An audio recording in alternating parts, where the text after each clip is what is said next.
We sing along and say,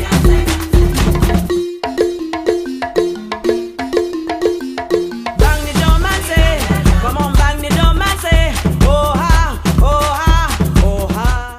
Coucou les amis, je reviens avec la 9e vidéo et aujourd'hui on va faire du brush lettering. Pour ceux qui ne savent pas ce que c'est une espèce de calligraphie, en fait une fausse calligraphie. Ici j'ai appris ce que c'était la calligraphie en essayant d'écrire avec les caractères chinois et tout.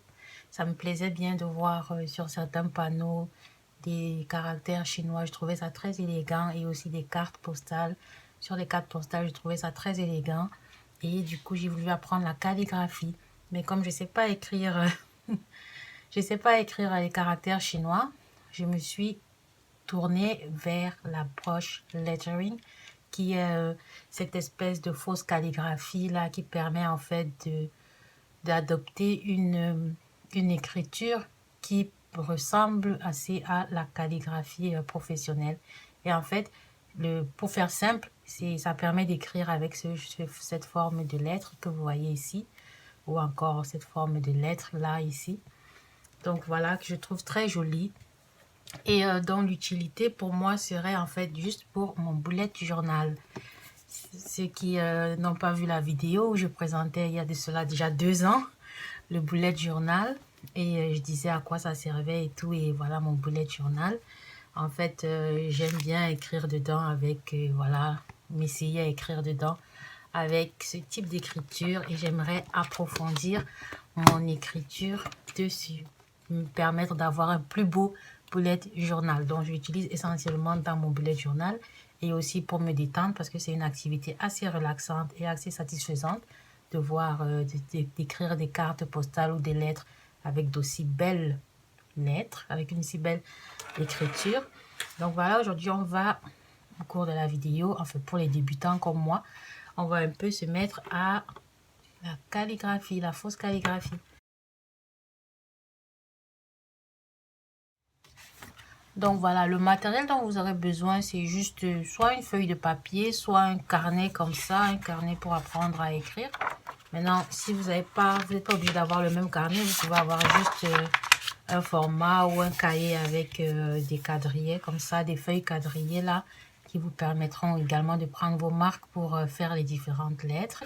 Et puis un feutre avec dont la mine ressemble assez à un pinceau.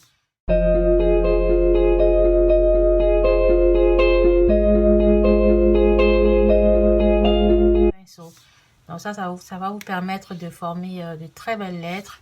Et puis vous pouvez avoir ce feutre là en plusieurs épaisseurs, voilà, avec plusieurs diamètres, le bout du pinceau. Comme ça vous permet de faire des lettres de différents calibres. Voilà.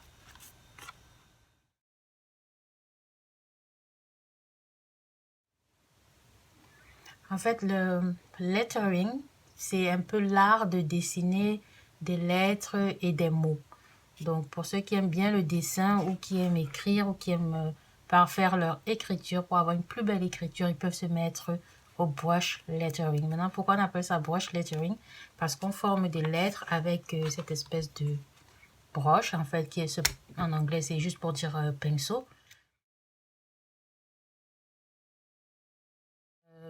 Tout ça, vous me direz à quoi ça sert. Bah, ça sert juste en fait à, par exemple, enjoliver les lettres que vous écrirez, ou alors pour votre bullet journal. Ça, c'est le mien. Et du coup, j'aime bien, voilà, m'entraîner dans mon bullet journal. Bon, je ne peux pas vous le montrer parce qu'il y a des informations assez personnelles. Mais voilà, moi, je tiens mon bullet journal assez régulièrement et je m'essaye à écrire dedans avec ces lettres-là que j'aime bien voir ce que ça fait. Mais comme je suis débutante, pour ceux qui sont débutants, hein, bah, je prends des cours. Du coup, j'ai regardé quelques vidéos et puis je me suis acheté ce carnet pour pouvoir pratiquer un peu plus avec, bien sûr, des règles, parce que ça obéit à certaines règles en fait. Voilà, le lettering, ça obéit à certaines règles qu'il faut respecter. Donc je me suis offert ce petit carnet là pour apprendre à écrire parfaitement, à former de belles lettres. Donc les brush pens en fait ce sont des feutres avec un côté brush qui est généralement assez gros. Là je vous montre les deux côtés. Donc il y a un côté brush qui est là, qui ressemble à un pinceau, et puis un côté un peu plus classique qui ressemble à juste à la pointe d'un crayon. Et donc ça permet en fait de donner différents diamètres et voilà, pour permettre aussi un bon contour des formes. Vous allez voir dans le lettering, en fait, les lettres n'ont pas toutes le même diamètre du début à la fin. Quant au papier, le mieux c'est de prendre un papier assez épais et voilà, de bonne qualité quoi, qui vous permet de bien glisser en écrivant sur votre papier. Donc d'un point de vue visuel, c'est censé en fait ressembler de très près à la vraie calligraphie, qui consiste en fait à alterner de manière assez élégante les traits, les contours fins et puis les contours plus épais des lettres, et donner vraiment cet aspect élégant là, cet aspect beau, fluide à l'écriture. Donc là je vais plus parler plus, hein, on va commencer et on va s'entraîner un peu. Une des premières choses qui me viennent à l'esprit, c'est la pression qu'on exerce sur son feutre en fait. Donc là vous avez votre feutre, et pour faire de belles lettres il faudrait en fait, lorsque vous montez lorsque la lettre monte comme ça, exercer une pression faible, et puis quand ça descend, plus forte. Donc c'est censé en fait, mais là moi j'ai pas encore cette aptitude là d'avoir la pression faible, parce que j'ai toujours tendance à appuyer plus fort. Mais en pratiquant, vous êtes censé maîtriser cela, exercer une pression très légère, et quand ça descend, de plus en plus forte. Et puis quand ça descend, fort. On va essayer avec le E, légère, et quand ça descend, plus forte. Vous voyez là, ma pression légère et pas vraiment légère. Donc quand je monte, ça doit être assez léger, et quand je descends, ça doit être fort. Je refais. On entend carrément le feutre crisser et c'est pas bon. Parce que là, je suis en train d'écraser pratiquement mon pinceau. Donc c'est la pratique en fait, ça me permet justement de maîtriser cette pression. Mais j'ai encore beaucoup d'heures de pratique à faire apparemment. Parce que la pression légère est assez dure à observer. Donc voilà, on va réessayer ici.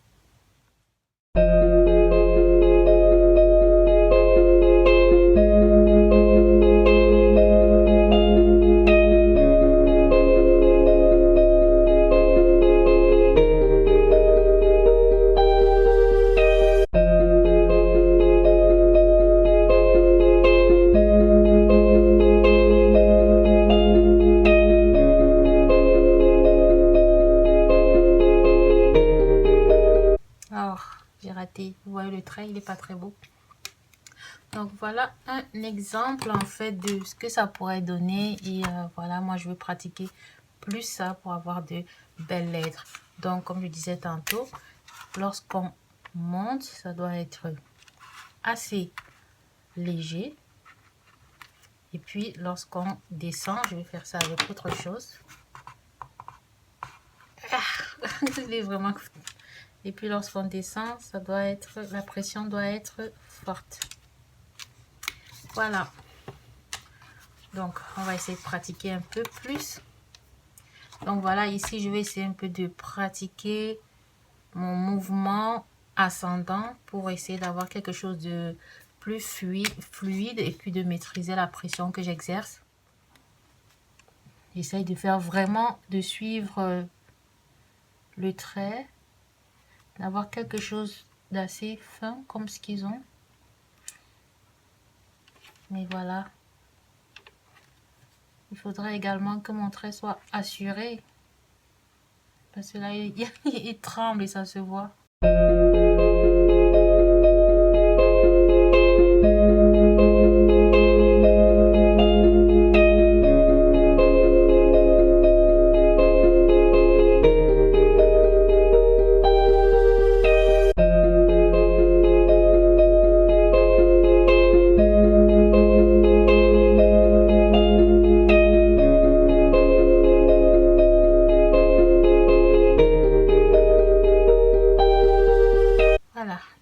suis allée vraiment doucement et j'ai quelque chose d'assez ressemblant. Donc, je crois qu'il faut en fait y aller assez doucement. Ne pas se presser de faire le trait, de terminer le trait.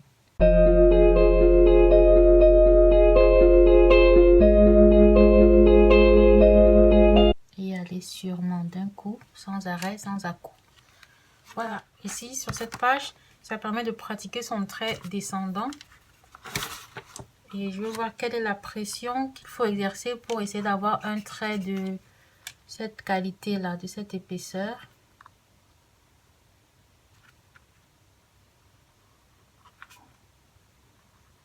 Peut-être que comme c'est vert, vous ne voyez pas trop.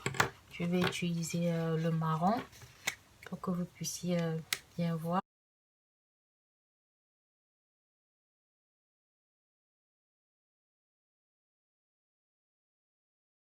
Et moi, je me rends compte que j'ai un truc qui est tantôt un peu plus épais en haut, mince au milieu et puis plus épais en bas. Donc, je vais voir. Je vais essayer de pratiquer un peu plus ça. Ne pas appuyer différemment. Essayer de garder la même pression tout le long du trait.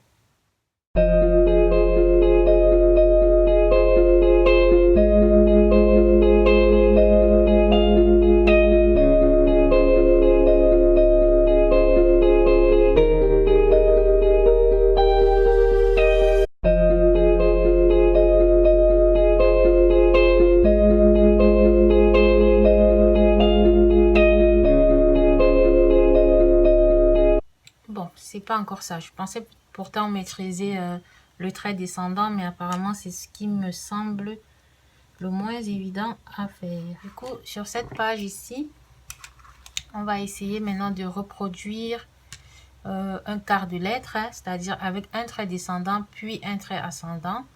Là, je peux voir dans mon carnet, ça m'explique un peu. Là, j'appuie en descendant et puis au niveau de retourner, j'essaye de retourner mon pinceau et puis d'être plus légère sur les appuis. On va essayer de faire ça sur la pression que j'exerce. Là, je reviens et paf, raté. On essaye encore. Une pression forte, légère, légère, ok.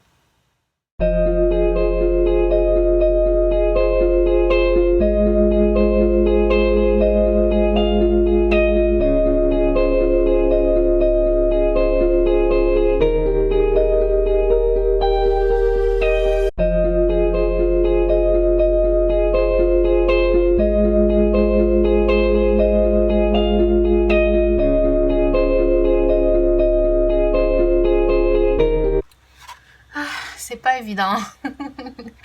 C'est carrément pas du tout évident. Là, je me rends compte qu'il n'y a que celui-ci qui ressemble à quelque chose. Enfin, qui ressemble à ça. Tout le reste, c'est foiré.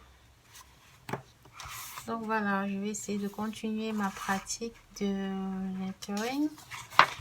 J'ai encore tout ça à faire. Et donc, c'est ça que je vais faire aujourd'hui en fait. C'est mon petit passe-temps de la journée. Donc voilà, comme vous pouvez le voir, c'est pas encore ça. J'ai beaucoup de chemin à faire.